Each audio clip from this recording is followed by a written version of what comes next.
In 2001, the woman you're about to meet, she was faced, it was an unfathomable truth. For years, her husband had been having trouble, but it was undiagnosed. And then she realized that the man she was living with was not the man she fell in love with and married. He had become a complete stranger because he was diagnosed finally with something that went undiagnosed for a while, and he was diagnosed with early onset Alzheimer's disease. She's going to tell us all about it. She's the author of a new book, Slow Dancing with a Stranger. She's an Emmy Award-winning journalist. She's a friend of mine and works tirelessly for the Jeffrey Bean Foundation Alzheimer's Initiative. Please give a warm Marilu Henner show welcome to Meryl Comer. Meryl. Oh, aren't you wonderful, Marilu? The lady with the gifted brain who hasn't forgotten the rest of us. I love it. Thank you so much. I know you. I know you're amazing. I know that you've been you've been the caregiver for 20 years for your husband, for 8 years for your mom, because she too has Alzheimer's. And you work tirelessly for both of them and for the initiative. How do you do it? How do you do it? And what can we learn from the way you do it? Well, Marilu, I think the most important thing is, everyone has a story. And with Alzheimer's, you hear one story, and it's just one story about the disease. But, there are 15 million caregivers who are just like me, and we're becoming the second victim of the disease. And sure. I think that is a real flag for me. In your book, The Total Memory Makeover, which is by my bedside, Marilu, thank you. You made the point about, stop turning painful memories into emotional baggage. Well, as a caregiver, I literally forced myself to forget and let go what had happened during the day so I could move on to the next crisis. Sure. And that became my strategy. So I was not someone who journaled and took notes and didn't have your gifted mind to remember everything. I literally deliberately forgot, and I had to let it go because I had to go with the disease, which was a stranger, and my husband was becoming a stranger. Go back 20 years. Nobody talked about Alzheimer's. The stigma was so great around the disease because of what it does to a person. Sure, and they didn't know that much about it then. And I know that for 2 years you saw these changes in him, and things were like being misplaced, and he would lash out, and people thought, is it Lyme disease? Is it mad cow disease? So it was a real struggle before he was even diagnosed. Absolutely. Here was a brilliant scientist. He was chief of hematology oncology at NIH, a wonderful doctor who never gave up on his patients. He was fit, didn't fit the profile. He wasn't old. He was young, long-distance runner, 200 published publications. And it didn't matter what he did. And he did maintain his brain, because I know you're in the health space. He maintained his brain, Marilu, and I think that's the point about the disease. This is not a normal part of aging. It is a fatal neurodegenerative disease. Mm-hmm. And half the people in the country don't realize that. And I think that's a very important issue for us all to say, this is a disease we have to beat, because it is now about to become a global epidemic. There are 44 million people worldwide with the disease. Already. And it's going to get worse. I know that and when you think about it, in each of their lives, there are probably, 2 to 5 people that are directly involved, probably more, 10 people. Absolutely. So it's crazy. It's crazy, and it's completely out of control, and there is no cure, and it's so under researched. And, people try so many different things, but there's so much we don't know about it. And it's taking down the caregivers as quickly as it's taking down the patients. In fact, sometimes... I don't want to bore you with stats, but there are over $215 billion spent annually, and then less than 1% on research, when you know there is a train wreck headed our way. Our baby boom generation, we're the Botox generation. We believe 60 is the new 40. But we are turning 65 every 8 seconds, 10,000 a day, 4 million a year.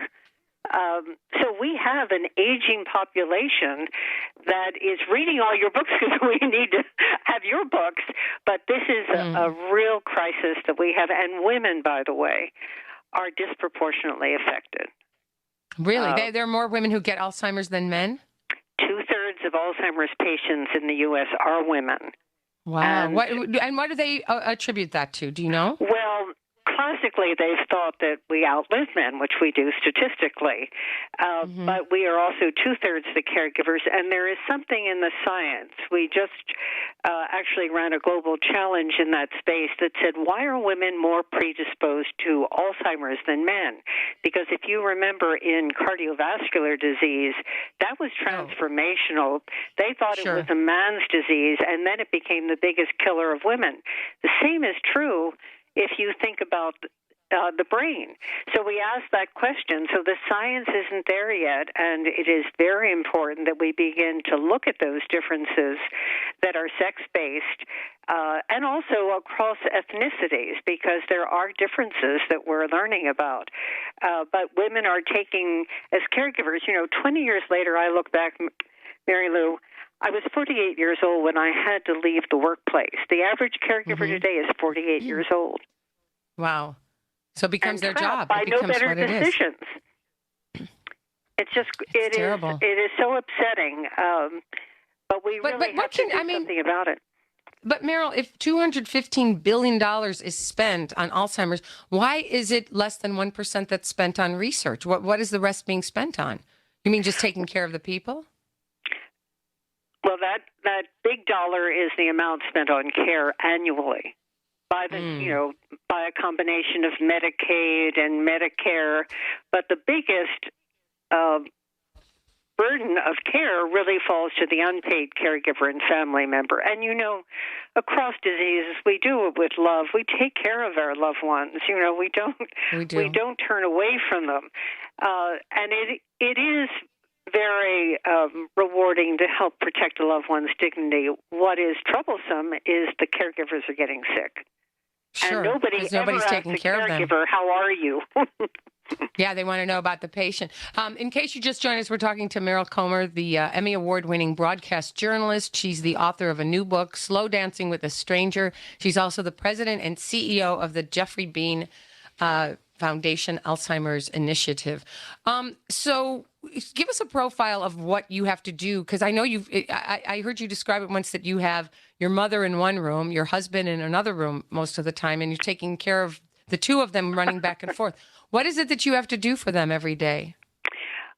We are total care. We're taking care of loved ones who are in wheelchairs. At this point in the disease, we are in hospice with my husband. He hasn't known who I am for about 12 years.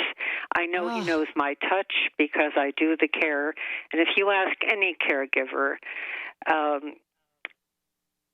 it's the consistency of care and being close to someone, and you have to believe that they know your touch. It really helps you go. My mother, on the other hand, is not as far into the disease. She thinks I'm the sister. She recognizes the name but doesn't relate it to me. Very painful. I said, my mother was a librarian. I said, here, Mom, I wrote a book for you. And she said, oh, that's my sister's book. So it's very painful emotionally, but I think the intensity of care and what it does to the individual, it really robs you of who you are. Sure. What do we value in life? At a certain point, it's our health, our independence, and control, and you are totally out of control. I think the sad thing for families, too, is that you interrupt the generational dialogue. My little grandson came running into me and said, Nana, how could Gigi forget me? Well, that's a 8-year-old who is very self-involved, but how could she ever forget me? And it's just crushing. It's just crushing the stories that you pass along. It is really beginning to impact generations, and that's the thing that bothers me. So what are people going to have to do about it? What is going to finally, I mean, is it, you see what happened with the ALS Ice Bucket Challenge. So, all of a sudden it's brought to the foreground. People who had never heard of it before. There's all this money for research. Hopefully it's going to all end up for the research, going to the right foundations, et cetera. Does Alzheimer's need that? I mean, is it that it's just so underfunded and nobody really wants to deal with it, even though we've got people in our families? Everybody has someone who's involved? Well, you have certain things going on. You have ageism in this country. You have our baby boomers who do believe 60 is the new 40 or like to live in that kind of denial. And we're doing everything to avoid the conversation. So that is one big issue. But, I love the ALS challenge. What I loved about it was that it was organic. It came out of a young man who had been sick. Right. And that was his way of flipping the pain. Right. That's exactly what I'm trying to do by flipping my pain. I have become this fearless advocate in a space because the only way we can minimize the effect of the disease is to get out in front of it. Marilu, you're all about prevention. Your books speak to food and health. This is about getting ahead of the disease before it ever impacts the mind. And that means that we need asymptomatic, healthy adults to step forward, like you and me, to be tested for prevention. Right. So where are they with that? Diagnosis is too late. Well, right. Where are they we are with that? launching A4 trials in September. The hardest part for me was I had to admit I was 65 to make the cut. But they are signing people up all over the country. It is a very, very important trial. We are being asked to step forward again, and I think it's time because we need to save the next generation. And what do you do in the trial? Do you know what it's going to involve? Yes, this will be the first trial where, in fact, they will be doing a PET scan, and they will make known to the subject whether or not they have something called beta amyloid. And beta amyloid deposits tend to indicate that you may be getting Alzheimer's, although in some people it's protective. So they don't know, but you will know whether or not you are at risk for getting Alzheimer's in this trial. And, my mind is I want to be on the cutting edge of the science. I want to help. Sure. But I also want to know so I can put my life in order, make decisions. When you found out that your mother had it after spending so many years taking care of your husband at that point, were you afraid for yourself? Like, is it, there's a strong genetic component, for example. Is there one that rocked you to your core when you felt like, oh my gosh, I thought it was just my husband's family, but it's my family too? You make a very important point. What the science shows now is that if it's on the maternal side, you're more likely to get it. So, yes, unfortunately, knowing the science, it scared me. I've also had my genome done and opened the results live on Nightline with Terry Moran. His mother had early onset. We took the test together, and I opened the results, and it showed that I had one of the alleles for the disease, which puts me at a little higher risk. But I believe information empowers you and helps you make decisions, and that's something else about this disease. Unlike cancer, where there is a fair fight now, there's no fair fight with Alzheimer's, no disease-modifying drugs, nothing. What's the diagnosis? Once you get the diagnosis, because I know we had the guy, we know about ALS. They said 2 to 5 years. That's usually the diagnosis. It's very, very sad what happens. Is there a prognosis for Alzheimer's, like, from the time it's discovered or from early onset or something? Is there a timeline, or is everybody different? Everyone is slightly different, so they give you a very broad range from 3 to 20 years, so I'm up to 20 years. But they also say that with smart people, Marilu, hide out for a long time, and when it becomes obvious, there's a precipitous drop. So they've been hiding out. Social skills go last. So if you keep moving at cocktail parties, nobody knows the difference. But this whole area of that early diagnosis, by the time you're diagnosed, it's usually 2 years into the disease. So we're saying you've got to get there earlier.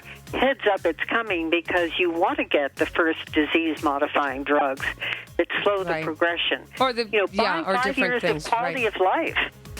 Right. Absolutely. Thank you so much for being with us today, Meryl. I mean, it's always great to check in with you anyway. And I'll see you at the event in Indianapolis in November for sure. She's the author of Slow Dancing with a Stranger. We'll have a link up at marylushaw.com if you'd like to get the book. And just to learn more about, you can go to usagainst.alzheimer's.org because I know, or the Jeffrey Bean Foundation Alzheimer's Initiative. What's the website for that? Just go to usagainst.alzheimer's.org, and all the proceeds from the book go to research. So, okay, thank you so much, Meryl. Thank you.